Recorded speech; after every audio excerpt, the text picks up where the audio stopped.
মানসিক শান্তি খুঁজতে কেউ পেন্টিং করে, তো কেউ গান শোনে, কেউ গল্প করে, তো কেউ ঘুরে বেড়ায়, আবার কেউ কেউ পিএনপিসি করে, পরনিন্দা পরচর্চা। মনে রেখো, তুমি যদি পিএনপিসি পরনিন্দা পরচর্চা করে মনের শান্তি খুঁজে পাও, তাহলে কিন্তু তোমার নামেও অন্য কেউ করছে, এটা মাথায় রেখেই করো। আবার এটাও মনে রেখো, তুমি যদি সামান্য নিজের ক্রিয়েটিভিটি করে, পেন্টিং করে, টিভি দেখে, গান শুনে নিজের মনের শান্তি খুঁজে পাও, তাহলে মনে রেখো তোমার থেকে সুখী পৃথিবীতে আর কেউ নেই। Hello everyone, this is Ivy, welcome back to my channel. Isha's ডায়েরিজের নতুন সকালে তোমাদের সকলকে ওয়ার্ম ওয়েলকাম জানাই। মানসিক শান্তি এমন একটা জিনিস, সেটা শুধু আর শুধুমাত্র নিজের ভেতর থেকে পাওয়া যায়, নিজেকে খুশি করে পাওয়া যায়, আর নিজের পরিবারের থেকে, নিজের পরিবারের সাথে থেকে পাওয়া যায়। তুমি যদি মানসিক শান্তি বাইরে গিয়ে খুঁজতে চাও, তাহলে কিন্তু পাবে না। আবার আর একটা প্রাকৃতিক অর্থে তুমি যদি মানসিক শান্তি কোথাও ঘুরে বেরিয়ে খুঁজতে যাও, তাহলে কিন্তু অনেকটা বেশি পেয়ে যাবে। মানসিক শান্তি এমন একটা জিনিস, যেটা থাকলে তুমি পৃথিবীর সব থেকে সুখী ব্যক্তি। আর তুমি যদি মানসিক অশান্তিতে ভোগো, তাহলে তোমার কাছে যত দামি জিনিসই থাকুক না কেন, যত টাকা পয়সা থাকুক না কেন, তুমি কিন্তু কখনোই ভালো থাকতে পারবে না। এটাই কিন্তু আসল সত্য। পৃথিবীতে এমন কিছু মানুষ থাকে যারা নিজেদের মানসিক শান্তি নিজেরাই খুঁজে পেতে পারে। যেমন ধরো, সে নিজে পেন্টিং করে, নিজে সেলাই করে, নিজের মধ্যে ক্রিয়েটিভিটিটাকে বার করে, নিজে কিছু ক্রিয়েটিভ জিনিস তৈরি করার চেষ্টা করে, এবং সেই সমস্ত করে নিজের মানসিক শান্তিটা খুঁজে পাওয়ার চেষ্টা করে, এবং তাতে ওর ভালো লাগে, আনন্দ পায়, এবং সে সেই জিনিসটার মধ্যে ডুবে থাকতে ভালোবাসে। অপরপক্ষে কিছু কিছু মানুষ থাকে যারা খালি পিএনপিসি করে, লোকের সাথে পরনিন্দা পরচর্চা করে, এর সাথে গিয়ে একবার ওর নামে পরনিন্দা করে, ওর সাথে গিয়ে ওর নামে পরনিন্দা চর্চা করে, তারপরে ধরো পাড়ার মোড়ে বসে বা পাড়ার মহিলাদের সাথে মিশে, পুরুষ নারী নির্বিশেষেই বলছি, পুরুষেরা পাড়ার মোড়ে বসে কোনো মহিলাকে নিয়ে ধরো পরনিন্দা পরচর্চা করছে, বা পুরুষেরা একটু কমই করে, মহিলারা একটু বেশিই করে এই জিনিসটা। মহিলারা ধরো সন্ধ্যাবেলা এক গ্যাদারিং হয়ে অনেকজন মিলে পরনিন্দা পরচর্চা করছে। তখন তারা এটা ভুলে যায়, তুমি যদি কারোর নামে পরনিন্দা পরচর্চা করো, তাহলে কিন্তু অন্যরাও তোমার নিয়েও কিন্তু পরনিন্দা পরচর্চা করছে, অন্যরাও কিন্তু তোমাকে দিয়ে আঙুল তুলছে এবং তোমাকে নিয়ে হাসির খোরাক করছে। এই জিনিসটা সে ভুলে যায়। কিন্তু অপরপক্ষে কিছু মানুষ থাকে যারা নিজেদের খুশিটা নিজেদের মধ্যেই খুঁজে নিতে চেষ্টা করে। যেমন ধরো, একটু টিভি দেখে খুশি হয়ে গেল, কোথাও ঘুরতে গিয়ে খুশি হয়ে গেল, একটা ক্যাফেতে বসে এক কাপ কফি খেতে খেতে একটা গল্পের বই পড়ছে, তাতে নিজের খুশিটা খুঁজে পেয়ে গেল।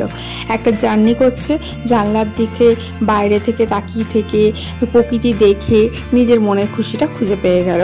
তারা কিন্তু জীবনে প্রকৃত অর্থে ভালো আছে। কিন্তু তুমি যদি পরনিন্দা পরচর্চা করো, তুমি যদি গ্যাদারিং করে লোকের দিকে আঙুল তোলো, লোককে হাসি খোরাক করো, তাহলে কিন্তু সেই অল্পক্ষণের জন্যেই কিন্তু খুশিটা পাচ্ছ, তাতে ওইটা করে কিন্তু তোমার মনে হচ্ছে খুব খুশি পাচ্ছ, কিন্তু প্রকৃত অর্থে ওটা কিন্তু খুশি নয়। প্রকৃত অর্থে খুশি এটাই, যেটা কিন্তু ইনার থেকে আসে, ভেতর থেকে আসে। এবং তুমি নিজের ভেতর থেকে যদি খুশিটা খুঁজে পাও, এবং তুমি যদি কোনো নিজের কাজের মধ্যে থেকে নিজেকে খুশি করতে পারো, তাহলে তোমাকে ভাঙবার মতো ক্ষমতা পৃথিবীতে কারো নেই। যাই হোক, সকাল থেকে অনেক কাজকর্মেই লেগেছি। আজকের দিনটা একটু স্পেশাল, তার কারণ হচ্ছে আজকে ভূত চতুর্দশী। আগের দিনই তোমাদেরকে ধনতেরাসের ভিডিও দিয়েছি, এবং তোমরা দেখেছো ধনতেরাসে অনেক কিছু শপিং করতে গেছিলাম এবং জম প্রদীপ জ্বেলেছি। আর আজকের দিনের জন্য হচ্ছে 14 প্রদীপ জ্বালার রীতি। এই রীতিটা আমরা বহুকাল ধরেই পালন করে আসছি, বেঙ্গলি হোক কি নন বেঙ্গলি হোক, 14 প্রদীপ জ্বালা এবং 14 শাক খাওয়া। নন বেঙ্গলিরা এই সময় মা লক্ষ্মী পুজো করে এবং গোটা ঘরটা খুব সুন্দর করে সাজায়। আমরা তো দুর্গাপুজো থেকেই সাজাচ্ছি, তার জন্য নয়। কিন্তু 14 প্রদীপের অনেকগুলো মিনিং আছে, মানে অনেকগুলো কথা প্রচলিত আছে সমাজে। তার মধ্যে কোনটা ট্রু কোনটা ফলস আমি জানি না, জাস্ট কথাগুলো প্রচলিত আছে, তাই আমি তোমাদেরকে বলছি। কথা আছে যে 14টা প্রদীপ তুমি জ্বালাবে, সেই 14টা প্রদীপ দেখে নাকি আমাদের পূর্বপুরুষরা আমাদের বাড়ি চিহ্নিত করতে পারবে এবং আমাদের বাড়ির দিকে আসতে পারবে। কারণ এই আজকে ভূত চতুর্দশীর দিনেই সন্ধেবেলা মহাক্ষণে যে সময়টা থাকে সেই সময় নাকি নরকের দ্বার খুলে যায় এবং স্বর্গের দ্বার খুলে যায় এবং প্রত্যেকটা আত্মা নিচে মর্তলোকে নেমে আসতে পারে। বিশেষ করে নরকের দ্বার খুলে যায়, আর নরকের দ্বারটা নাকি বলা হয় সাউথের দিকে আছে, দক্ষিণ দিকে আছে, দক্ষিণে দুয়ার হয়। তার জন্য বলে দক্ষিণ দিকেই কিন্তু প্রদীপ জ্বালানো মাস্ট। এবং বলা হয় এই দিনে সমস্ত আত্মারা উঠে আসে মর্তলোকে এবং তোমার যারা পূর্বপুরুষ তারা পার্টিকুলার তোমার ঘরের দ্বীপ দেখে তোমার ঘরটা চিহ্নিত করে আসতে পারবে। এবং অন্যদিকে আবার একটা কথা প্রচলিত আছে যে যেহেতু নরকের দ্বার খুলে যায় তার জন্য নরক থেকে অনেক নেগেটিভ এনার্জি বেরোয় এবং সেই নেগেটিভ এনার্জিরাও কিন্তু তোমার ঘরের দিকে আকর্ষিত হয়। কিন্তু তোমার ঘরে যদি আলো জ্বালা থাকে তাহলে কিন্তু তোমার ঘরের দিকে আসতে পারবে না। তার জন্য অনেক জায়গায় কথা প্রচলিত আছে এই দিনে সন্ধ্যার পর থেকে ঘরে কোনো আলো লেভানো উচিত নয়, সমস্ত জায়গায় আলো জ্বালিয়ে রাখতে হয়, ইভেন বাথরুমেও আলো জ্বালিয়ে রাখতে হয়, যে ঘরে তুমি নেই সেখানেও ব্যালকনি দিয়ে সমস্ত জায়গায়। এবং তাই জন্যই নাকি দীপাবলিতে চারিদিকে আলোয় আলোকিত হয়ে ওঠে। যাই হোক, তোমরা যারা ভিডিওটা দেখছো তারা কিন্তু অবশ্যই একটা লাইক করো আর ঝটাপট শেয়ার করে দিও, আর অবশ্যই চ্যানেলটা সাবস্ক্রাইব করে রেখো। যাই হোক, যে কথাটা বলছিলাম, তো এই দুটো কথাই কিন্তু প্রচলিত আছে সমাজে, যে একটা হচ্ছে পূর্বপুরুষেরা নেমে আছে আর একটা হচ্ছে যাতে কোনো নেগেটিভ এনার্জি ঘরে প্রবেশ করতে না পারে, কারণ এই দিনেই কিন্তু প্রত্যেকটা নেগেটিভ এনার্জি বেশি করে উজ্জীবিত হয়ে যায় ঘোর অমাবস্যার সময়। এবং এই সময় কিন্তু চারিদিকে কালা জাদু হয়, চারিদিকে তন্ত্রক্রিয়া হয়, চারিদিকে তান্ত্রিকরা বিভিন্ন রকমের ক্রিয়া করে। তুমি যদি কোনোদিন তারাপীঠের মহাশ্মশানে যাও তাহলে দেখবে এই সময়টাতেই বিশেষ করে বিভিন্ন জায়গা থেকে তান্ত্রিকরা তারাপীঠের মহাশ্মশানে আসে। আমার নিজস্ব দেখা, শুধুমাত্র পুরুষ নয়, পুরুষ নারী নির্বিশেষে যে কোনো মানুষই মানে তান্ত্রিকই কিন্তু যারা তন্ত্র সাধনা করে তারা কিন্তু শ্মশানে রাতের পর রাত বসে থাকে এবং তন্ত্রক্রিয়া করে থাকে। আর এই সময় নেগেটিভ এনার্জিগুলো বিভিন্ন রকমভাবে উজ্জীবিত হয়ে যায়, এমনভাবে উজ্জীবিত হয় যে তারা যেন এই পৃথিবীতেই রাজ করছে এবং তারা যখনই অন্ধকার দেখে সেদিকে ছুটতে চলে আসে। তার জন্য এই সময়টাতে ঘরের মধ্যে আলোকিত করে রাখতে হয়। এই জন্যই কিন্তু আমরা এই সময়টাতে প্রদীপ জ্বালাই, ঘরের চতুর্দিকে প্রদীপ জ্বালিয়ে দিই। এবং বিশেষ করে যে জায়গা দিয়ে নেগেটিভ এনার্জি আসতে পারে সেটা হচ্ছে সাউথের দুয়ার। সাউথ যেহেতু নরকের দুয়ার, জমের দুয়ার বলা হয়, তাই সেই দুয়ারটাতে বিশেষ করে কিন্তু প্রদীপ দিতে হয়। তারপরে বিশেষ জায়গা নির্বিশেষে থাকে যেগুলোতে পার্টিকুলার বলে দেওয়া থাকে। আমার যতটুকু জানা আমি বলছি, এটাতে আমি কোনো তর্ক বিতর্কে যাচ্ছি না। আমি যতটুকু আমার মা ঠাকুমার কাছ থেকে শিখেছি, জেনেছি, আর যতটুকু আমি করে এসেছি ততটুকুই তোমাদের সাথে শেয়ার করছি। প্রতি বছরই দেখো আমি করি, এবছরও তার ব্যতিক্রম নেই, এবছরও করব। যাই হোক, কালকে আলতাটা পরেছিলাম, নেল পালিশটা দেওয়া হয়নি পায়ে, তো ভাবলাম যে একটুখানি সময় পেয়েছি, হাতে পায়ে একটু না হয় নেল পালিশ পরে নিই। নেল পালিশ না পরলে হাত পাগুলো কেমন ফাঁকা লাগে না।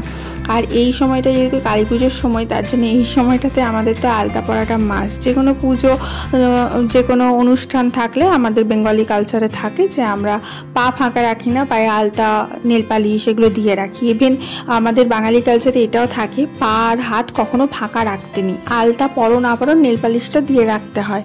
আর কিছু জিনিস ফাঁকা রাখতে নেই, যেমন কান ফাঁকা রাখতে নেই, হ্যাঁ কানের সব সময় দিয়ে রাখতে হয়, নাক ফাঁকা রাখতে নেই। ইভেন নাক ফাঁকা রাখতে নেই এটা কিন্তু মুসলিম কালচারেও আছে, মুসলিমরাও নাক ফাঁকা রাখে না, বিয়ের পর থেকে সব সময় নাকের পরে থাকে এবং হাতে চুড়ি পরে থাকে, যেগুলো বাঙালি কালচারেও আছে, যে হাত, কান, গলা, তারপরে হাত এগুলো ফাঁকা রাখতে নেই। যাই হোক, তোমাদের সাথে কথা বলতে নেল পালিশটা পরা হয়ে গেল। দেখো দেখি কেমন লাগছে, বেশ ভালো লাগছে না? পাটা বরাট লাগছে। আলতাটা অবশ্য একটু উঠে গেছে, আলতা খুব একটা থাকে না পায়ে, ধুয়ে যায়। যাই হোক, এরপরে লাঞ্চে বসে গেছিলাম। লাঞ্চে দেখো চাটনি ছিল, চাটনি তো করেছি দুদিন আগে, দেখেছো সেইটাই ছিল। এখানে টক দই ছিল, আলু ভাতে করেছিলাম, আলু ভাতেটা নিরামিষ। এখানে ছিল পকোড়া আর ছিল ঢ্যাঁড়স ভাজা, ঢ্যাঁড়সটা লম্বা সরু করে কেটে পেঁয়াজ দিয়ে ভেজেছি। আর এখানে ছিল একটু মাংস।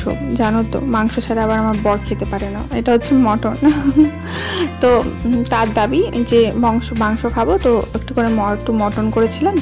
এই দেখো চর্বি নিয়ে এসে, দেখো চর্বি খেতে ভীষণ পছন্দ তার, এত চর্বি খেতে ভালোবাসে কি বলবো। আমি একটা সময় না চর্বি খেতেই পারতাম না, আমার এত অরুচি লাগতো, ইভেন মটনেও লাগতো। তারপরে এখন খেতে শিখে গেছি বরের পাল্লায় পড়ে। এরপরে চলে গেলাম, মেয়েটার ক্লাস ছিল ওকে দিতে। তো মেয়েটাকে ক্লাস দিতে বেরিয়েছি আর দেখছি চারিদিকে আলো হয়ে উঠেছে। ঠিক এই দীপাবলির সময়টা গোটা শহরটা জুড়ে এত সুন্দর আলোয় আলোকিত হয়ে ওঠে যে দেখতে ভীষণ ভালো লাগে। এরপরেই হঠাৎ করে সমস্ত আলো লিভে যায়, তখন মনে হয় কীরকম শ্মশানপুরী হয়ে গেছে। যাই হোক, এটা হচ্ছে আমাদের কমপ্লেক্সের মধ্যেই যেখানে আমরা থাকি, ওখানেই ওর ক্লাস ছিল। তো জাস্ট ক্লাসে আমি হেঁটে হেঁটেই দিতে যাচ্ছিলাম, আর তার মাঝে আলো, রোশনাই, তারপরে বাজি ফোটাচ্ছে সব বাচ্চারা, এই সমস্ত দেখে বেশ মনটা খুশি হয়ে গেল। তারপরে ঘরে এসে চটাপট করে রেডি হয়ে নিলাম, কারণ 14 প্রদীপ দিতে হবে এবং তারও একটা পার্টিকুলার সময় থাকে। তো হাজব্যান্ড মশাই বলছে, কী গো, তোমাকে আংটিটা কিনে দিলাম, আংটিটা পরোনি? আমি বললাম, বেশ তাহলে তুমিই পরিয়ে দাও। তো এখানে সে তার দেওয়া গিফটটা, দিওয়ালি গিফট বলতে পারো, ধনতেরাস গিফট বলতে পারো, বা বলতে পারো ভালোবাসে দেওয়া একটি উপহার, পরিয়ে দিল। এরপরে আমি ঝটাপট এখানে প্রদীপ তৈরি করতে লেগে গেলাম। আমার মেয়ে দুখানা প্রদীপ কালার করেছিল বলেছিলাম না, তোমাদেরকে দেখিয়েছিলাম কালকে। এই প্রদীপগুলো দেখো সেজেছি, কি সুন্দর লাগছে দেখতে। তার সাথে কাঁসার থালাতে একটু ফুল নিয়েছি, ফুল দিয়ে একটু সাজিয়ে দেবো। আর দেখো, আমাদের তো আর নন বেঙ্গলি নই যে ফুল দিয়ে অনেক ঘর সাজাবো, তো সেরকম কালচার আমাদের নেই, কোনোদিনই দেখিনি। তবে প্রদীপ দেওয়ার কালচারটা আছে, তো ভাবলাম একটুখানি ফুল দিয়ে এই প্রদীপগুলো দেবো, দেখতে ভালো লাগবে। আর ওখানে 14টা প্রদীপ আছে, সেটাও সেজেছি। বেশ অনেকটা সময় লাগে সর্ষের তেল দিয়ে, সলতে দিয়ে, প্রত্যেকটা সলতে ভিজিয়ে ভিজিয়ে সুন্দর করে প্রদীপ সাজাতে। এরপরে প্রদীপ জ্বালিয়ে জ্বালিয়ে ঘরে সমস্ত জায়গায় একটা একটা করে প্রদীপ দিয়ে দেবো। এইভাবেই কিন্তু আমরা 14 প্রদীপ দান করে থাকি। আর আমি যেটা আজকে পরেছি এটা হচ্ছে লেহেঙ্গা শাড়ি। দেখো দেখি কেমন লাগছে, ভালো লাগছে তো? আমার তো বেশ ভালোই লাগছে। এই লেহেঙ্গা শাড়িটা না অনেকদিন আগের কেনা, বেশ অনেকদিন পরা হয়নি, তো আজকে ভাবলাম আজকে পরা যায়। তো দেখো, এখানে আমি ফুল দিয়ে প্রদীপটাকে সুন্দর করে একটু ডেকোরেট করে দিলাম যাতে দেখতে ভালো লাগে। আর খুব বেশি ফুল দিইনি, কারণ এই ফুলগুলো আবার ঝেঁটিয়ে ফেলতে নেই, সমস্ত কিছুই তো রিচুয়ালস আছে। তো এরকম যেমন সদর দরজা দিয়ে আমি শুরু করলাম প্রদীপ দিতে, এরকম ঘরের বিভিন্ন বিভিন্ন জায়গায় কিন্তু প্রদীপ দিতে হয়। যেমন বললাম, সাউথের দিকে তো দিতেই হয়, তুলসী মণ্ডপে দিতে হয়, রান্নাঘরে দিতে হয়, সদর দরজায় দিতে হয়, এবং ঘরে যেগুলো মেন মেন খোলা খোলা জায়গা সেগুলোতে বিশেষ করে দিতে হয়। তো এই কটা আমার যতটুকু জানা আছে আমি সেটুকুই তোমাদের সাথে শেয়ার করলাম। এই যে দেখো, প্রদীপগুলো সাজা হয়ে গেছে এবং জ্বালাও হয়ে গেছে। এবার ঠাকুরের কাছে অর্পণ করব, তারপরে তুলসী তলায় অর্পণ করব, তারপরে সমস্ত জায়গায় আস্তে আস্তে প্রদীপ অর্পণ করব। আজকের দিনে যদি তোমরা প্রদীপ দিতে নাও পারো, তোমরা কিন্তু মোমবাতিও দিয়ে দিতে পারো। অনেক সময় হয় না যে প্রদীপ কেনা হয়ে ওঠে না, প্রদীপ সাজা একটা প্রবলেম হয়ে ওঠে, বা অনেক সময় অনেকে সিঙ্গেল থাকে, তাদের প্রদীপ সাজা হয়ে ওঠে না, তারা কিন্তু মোমবাতিও দিয়ে দিতে পারে, 14টা মোমবাতিও কিন্তু দিতে পারে। তো এই যে তুলসী তলায় আমি দিচ্ছি, আর আমাদের ব্যালকনিটা দেখো লাইট লাগিয়ে দিয়েছে বর। লাইট বেশ অনেক দিনই লাগানো হয়েছে, তোমাদের সাথে শেয়ার করা হয়নি, কিন্তু বেশ সুন্দর লাগছে না? লাইট জ্বালানো থাকলে কি ভালো লাগে দেখতে, আর প্রদীপ দিলে আরও বেশি ভালো লাগে। এই সময় বলা হয় যে মাটির প্রদীপই দিতে এবং তাতে সর্ষের তেল দিয়ে দিতে, এবং তার মধ্যে একটু করে সাদা সর্ষে দিয়ে তারপরে সেটা সাজিয়ে তারপরে দিতে। এছাড়াও আরও অনেক কিছু দেওয়া যায়, আরও অনেক কিছু রিচুয়ালস থাকে, কিন্তু আমি যেটা সবথেকে শর্টে হয় সেটা তোমাদের সাথে শেয়ার করলাম। তো এরপরে একে একে সমস্ত জায়গায় আমি প্রদীপ দিয়ে দিয়ে সাজিয়ে দেবো।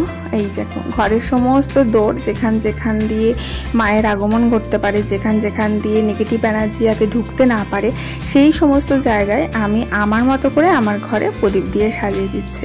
এবার যে যা নিজের মতো করে দেবে, তবে পার্টিকুলার যে কটা বললাম সে কটা, আর পার্টিকুলার নির্দিষ্ট একটা সময় থাকে, সেই সময়ের মধ্যেই কিন্তু প্রদীপ দান করতে হয়, এটাই কিন্তু নিয়ম। যাই হোক, মোটামুটি কথা বলতে বলতে প্রদীপগুলো দেওয়া হয়েই গেছে, দেখতে বেশ ভালো লাগছে ঘরটাকে। তবে একটাই প্রবলেম কি, যে বেশ ঠান্ডা পড়েছিল, কিন্তু এখন আবার খুব গরম পড়ে গেছে, আর ঘরে প্রদীপ দেওয়ার কারণে ফ্যান বন্ধ করে রাখতে হচ্ছে, এটাই যা। দেখা হচ্ছে কালকে। Love you.